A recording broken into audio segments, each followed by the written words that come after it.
நாமத்தினாலே இந்த மாத வேளையிலே இயேசுவின் வாழ்க்கையில் செய்த நன்மைகளை குறித்து நாங்கள் உங்க பகுதியிலே ஒரு 10 நிமிஷம் என் இயேசுவின் அன்பை வெளிப்படுத்த போகிறோம். பிரியமானவர்களே, ஒரு குற்றம் கூட செய்யாத ஒரே ஒரு தெய்வம் யார் என்றால் அது இயேசு ஒருவர் மாத்திரம்தான். ஹல்லேலூயா. பிரியமானவர்களே, அவர் இந்த உலகத்தில் பிறந்தது நோக்கம் என்னவென்றால் ஒரு பாவியை ரட்சிக்க முடியாக. அதான் வேதம் சொல்லுகிறது, வருத்தப்பட்டு பார சுமக்கிறவர்களே நீங்கள் எல்லாரும் இடத்தில் வாருங்கள், நான் உங்களுக்கு இளைப்பாறுதல் தருவேன். உலகம் முழுவதும் ஒரே தெய்வத்துக்கு, இந்த உலகம் முழுவதும் ஒரே தெய்வத்தை வணங்குகிற வருகின்ற 25ஆம் தேதி என் இயேசு பிறந்த நாள்.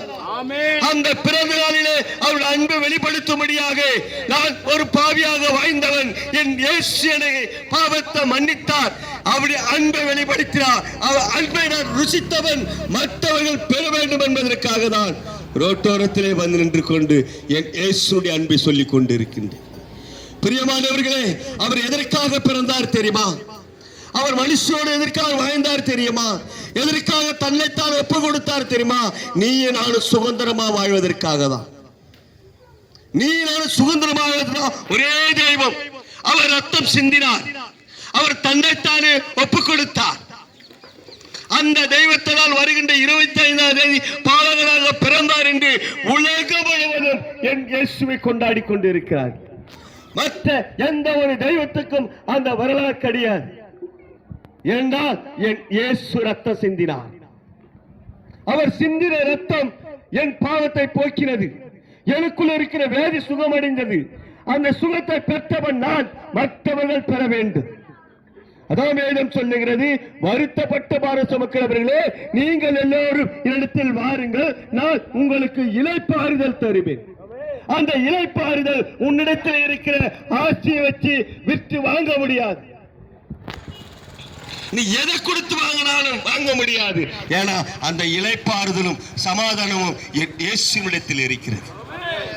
நீ இயேசுவை சொந்த ரட்சகராய் ஏற்றுக்கொள்ளும் போது அந்த இளைப்பாறுதல் நிச்சயமாக நீ பெறும், அந்த சமாதானத்தை பெறுவார். பிரியமானவர்களே, நான் வருத்தத்தோடு இருந்தேன், நான் பாரத்தோடு இருந்தேன், நான் வேதனையோடு இரவோடும் தூங்காமல் இருந்தேன்.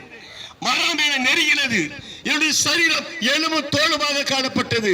ஆனால் இயேசுவின் தாயின் வயிற்றிலே கருவிலே உருவாகும் என்று என்னை தேர்ந்தெடுத்தார்.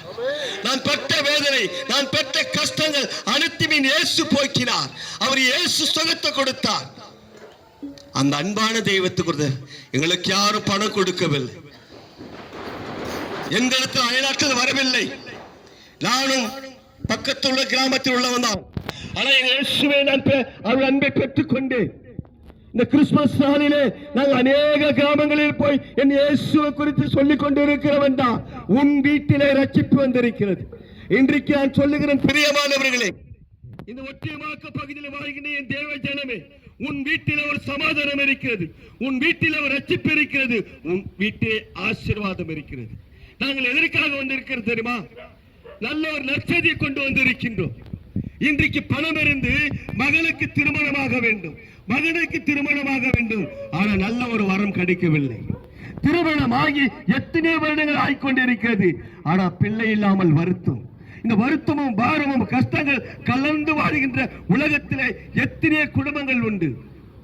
இவைகளை விடுவிக்க போகிற ஒரே தெய்வம் யார் என்றால் அது இயேசு ஒருவர் மாத்திரம். பிரியமானவர்களே, இயேசுவை ஏற்றுக்கொள்ளுங்கள். நான் எலும்பு தோலுமாக இருந்தேன், என் இயேசு என் எலும்பு தோலுமாக அது செதையாக மாற்றி என் எலும்பிலே ரத்தத்தை கொடுத்து இன்றைக்கு ஒரு புது மனிதனாக மற்றவர்கள் நினைத்தார், என் கூட பிறந்தவர்கள் நினைத்தார்கள் எப்ப மரிக்க போகிறார், எந்த மாதம், அடுத்த மாதம், இன்னொரு மாதமா என்று நான் வேதனையோடு திண்ணியில படுத்துக் கொண்டிருந்தேன். ஆனா என் இயேசு உடைய சத்தம் என் காதிலே கேட்கப்பட்டது. இப்படிதான் ரோட்டோரத்தில் வந்து இயேசு குறித்து சொல்லிக் கொண்டிருந்தாங்க. அந்த சத்தம் தான் என் காதிலே கேட்கப்பட்டது. நான் இயேசுவிடத்திலே கேட்டேன், பிரியமானவர்களே, ஐயோ நான் மரிக்க போகிறேன், எப்படிப்பட்ட மருத்துவரை பார்த்தாலும் அவர் என்னால காப்பாற்ற முடியாது என்று சொல்லுகிறார்களே. எத்தனையோ கோயிலுக்கு போய் பார்த்தனே, எதுவும் சுகம் கிடைக்கவில்லையே. என் இயேசுவே, உன்னை குறித்து எத்தனை பேர் ரோட்டோடு சொல்லிக் கொண்டிருந்தார்களே, என் தெய்வமே எனக்கு சுகத்தை தார் என்று நான் கேட்டேன். என் இயேசு எனக்கு சுகத்தை கொடுத்தார். அந்த இயேசு ஆசீர்வாதத்தை கட்டளையிட்டார். நான் ஆசீர்வாதத்தை பெற்ற இன்றைக்கு நானும் ஒரு ரூமுக்குள்ள ஏசியை போட்டு பெட்ரூம்குள்ள நான் படுத்துக்கொண்டு இலைப்பாரி கொண்டு இருக்கலாம். ஆனா என் மேல விடப்பட்ட ஒரு கடமை, நான் பெற்ற இந்த சுகம், நான் பெற்ற இந்த ஆசீர்வாதம் மற்றவர்கள் பெற வேண்டும். அதற்காக நான் வந்து இயேசுவின் அன்பான தெய்வத்தை குறித்து நான் சொல்லிக் கொண்டிருக்கிறேன். பிரியமானவர்களே, வேதம் சொல்லுகிறது, வருத்தப்பட்டு பாரம் சுமக்கிறவர்களே, நீங்கள் எல்லோரும் இடத்தில் வாருங்கள். இந்த வருத்தம் பாரம் நாங்கள் காசுக்காக இல்ல, நாங்கள் ஜெபிப்போம். எப்படிப்பட்ட பிரச்சனைகள் ஜெபிப்போம், என் இயேசு சுகத்தை கொடுப்பார். பிரியமானவர்களே, இந்த பகுதியில் வாழ்கிறேன் தேவச்சனமே, நீங்கள் பண்ணுகின்ற தொழில் ஆசீர்வதிக்கப்பட வேண்டும். நீங்க செய்கின்ற வேலை ஆசீர்வதிக்கப்பட வேண்டும். நீங்கள் சம்பாதிக்கின்ற பணம் மருத்துவத்தில் கொடுக்க கூடாது. உன் குடும்பத்துக்காக செலவழித்து மீதி எடுக்க வேண்டும். அதுக்காக நாங்கள் ஜெபிக்க வந்துடும். பிரியமானவர்களே, இயேசுவை ஏற்றுக்கொள்ளுங்கள். கர்த்தர் உங்களை ஆசீர்வதிப்பாராக. ஆமென்.